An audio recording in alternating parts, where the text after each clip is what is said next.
Hey guys, today I'll show you how you can download and install Plant vs Zombies 2 game on your PC. So first open up your end browser, then just click on the search box and just type BlueStacks and just hit enter, and you will see the website of BlueStacks on the first page.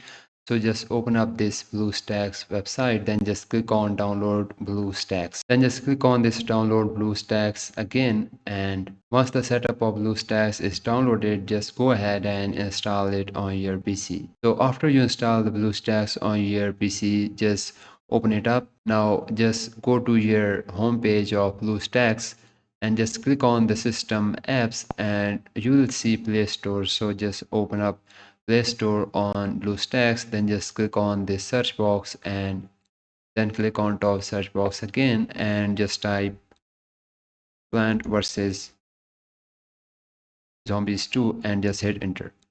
And you will see this game on the first page, so just click on it and just go ahead and install. And guys, that's how you can download and install this game on your PC. If you find this guide useful, please like it, and thanks for watching.